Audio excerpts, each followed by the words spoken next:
We need to do our part to make sure that all kids are reading at grade level, especially when you come out of third grade. Especially those that have been historically underserved, that those students have an opportunity to be successful.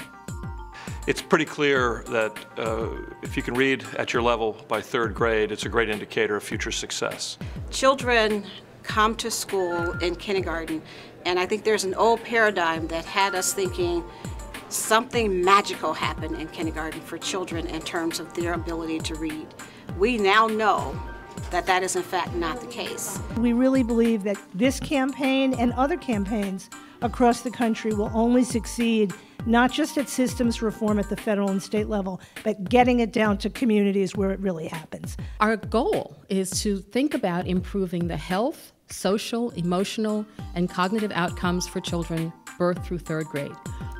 We're 49th in the nation on the number of citizens that have a college degree in the state of Arkansas, and that's a 4-year degree. And we're 46th in the nation in 2010 with those with the 2-year degree. If we aren't able to get our young people to read, to value reading, to read well, we will continue to be 49th and 46th in the nation respectively on post-secondary credentials. In the fall of 2008, the New York City Department of Education put out a report that they do every year, the progress report, and they reported that they had a 92.6% average daily attendance rate throughout the city for elementary school. Looking at the same data set, the new school found that actually 1 in 5 of those kids missed a month or more of school. And when you think about the scale of New York City, that's 90,000 kids who missed a month or more of school that year. The reality is that attendance matters a tremendous amount, much more than we ever realized, even starting as early as kindergarten. The problem is clear about summer learning loss, and we have evidence of promising solutions.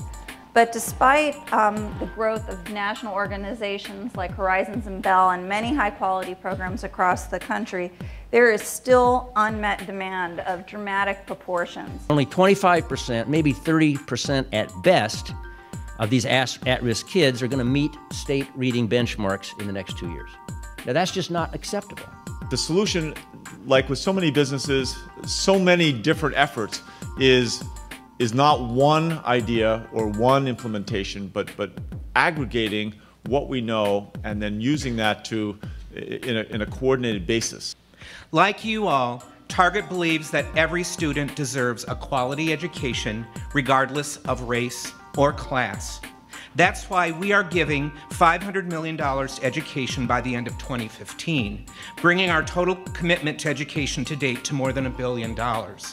A few companies that you may have heard of, Twitter, Facebook, Google, Microsoft, Intel, a number of those companies, that is who I work with on policy issues. We will know that we've been successful with our policy issues if every boy and girl sitting in a classroom has both the capacity and the opportunity to work in one of these companies, run one of these companies, or start their own. There's no one stakeholder who has all of the answers. It's not just about the schools. It's not just about the parents.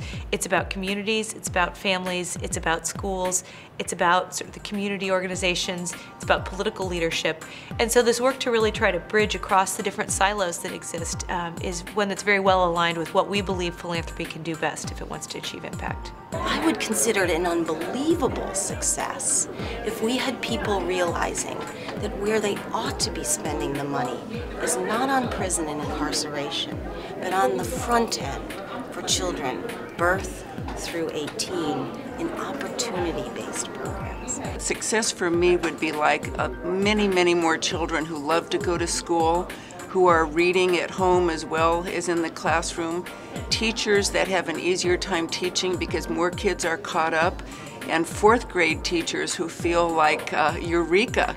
They're getting children who are prepared and can come be successful instead of so many kids who are already so far behind. 85% of poor children not reading at proficiency.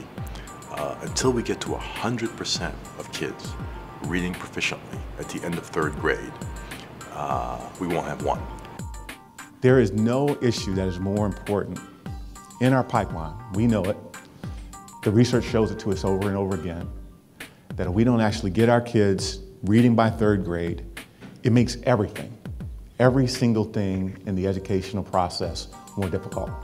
This group coming together to lead this effort, I think has huge implications for the country. So Ralph, I thank you for your leadership.